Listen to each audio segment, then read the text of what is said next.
One example, Nick, of a market failure used to justify a bad idea would surely be that of the energy markets, where we keep being told that the market has failed because it didn't naturally select renewable energy. Now, renewable energy then had to be forced by banning and taxing and fining the more successful fossil fuels and nuclear energy competition, and then bribed by offering ludicrous financial handouts to renewables companies.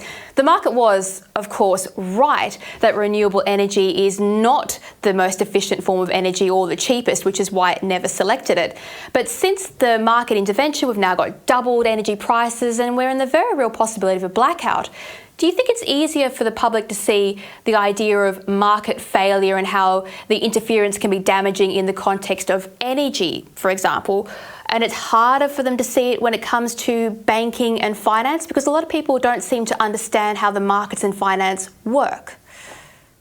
I think that's right. I think that the banking and finance industry is very difficult for people to understand. It has a language which is complex.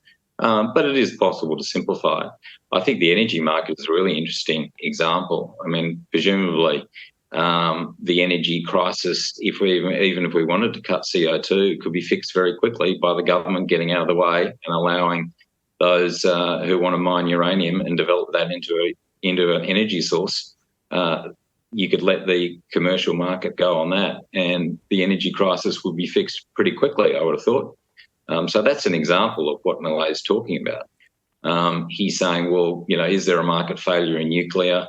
That's the rationale, that we can't trust this. We can't trust this particular energy source. There's potential radiation effects. That's a classic example where politicians said, oh, there's a market failure in uranium, so they ban it.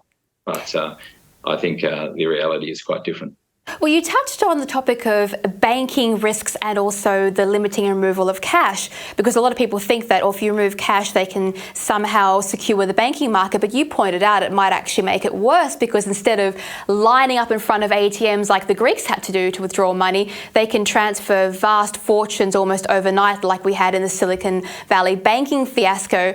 Now, Nick, in your opinion, we know that socialism doesn't have a great image when it comes to wheelbarrows full of cash, etc.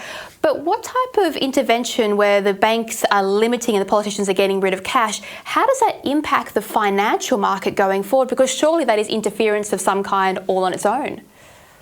Well, I think the interesting thing about the cash issue is that people still want to use it, right? There's a huge demand for it. There is a large supply of it. In fact, the amount of currency currently circulating in Australia is the largest it's ever been. However, the number of transactions undertaken with cash is actually falling.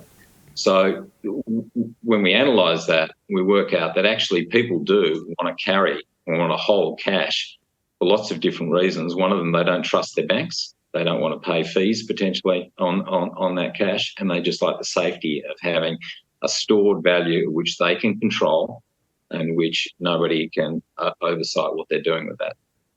Yes, well, this whole green ideology where they want to start to coerce markets by punishing and rewarding how people spend their cash via digital currency is a big problem going forward. And I'm sure Millet would have a lot of choice words to say about that kind of interference.